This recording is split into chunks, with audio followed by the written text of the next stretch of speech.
8 CPCDA update today 8वें वेतन आयोग को लेकर कर्मचारियों एवं पेंशन भोगियों में जबरदस्त उत्साह देखने को मिल रहा है। डिजिटल दौर में वेतन प्रणाली को आसान और स्पष्ट बनाने की दिशा में सरकार बड़े बदलाव की तैयारी कर रही है। वेतन में विशेषते भत्तों को मिलाकर साफ सुथरी प्रणाली के निर्माण की योजना है, जिससे कल्याणकारी लाभांश भी बेहतर हो सकेगा। नवीन गाइडलाइन के मुताबिक पुराने एवं समान कार्य वाले भत्तों का एकीकरण किया जाएगा, जिससे न केवल सैलरी का गणना क्रम सरल होगा बल्कि सरकारी दफ्तरों का काम भी सहज होगा। यह बदलाव पेंशनधारकों के लिए भी दूरगामी फायदे का कारण बनेगा। भत्तों में बदलाव और वेतन प्रणाली सरल होगी। सरकार 8वें वेतन आयोग में भत्तों की संख्या कम करने पर जोर दे रही है। ऐसा इसलिए किया जा रहा है ताकि वेतन प्रणाली अधिक पारदर्शी और व्यावहारिक हो सके। कई पुराने भत्ते डिजिटल युग में अप्रासंगिक हो चुके हैं, जिनकी जगह अब नए नियमों के तहत सैलरी का हिस्सा बढ़ाया जाएगा। समान प्रकृति वाले भत्तों को मिलाकर एक नया भत्ता बनाया जाएगा, जिससे कर्मचारी को समझ में आने वाले और सरल ढंग से लाभ मिल सके।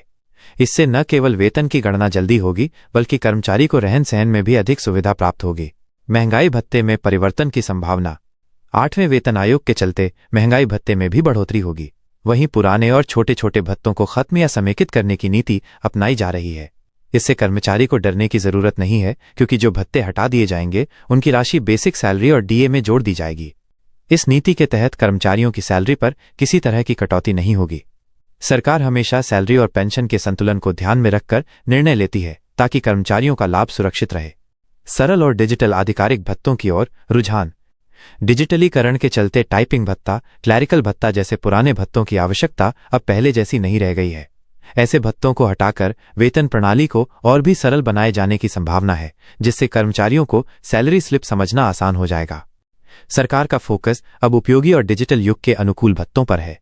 अधिकारी और कर्मचारी दोनों को इससे फायदा होगा, क्योंकि नए नियम के तहत वेतन प्रणाली न केवल पारदर्शी होगी बल्कि समझने में भी आसान रहेगी।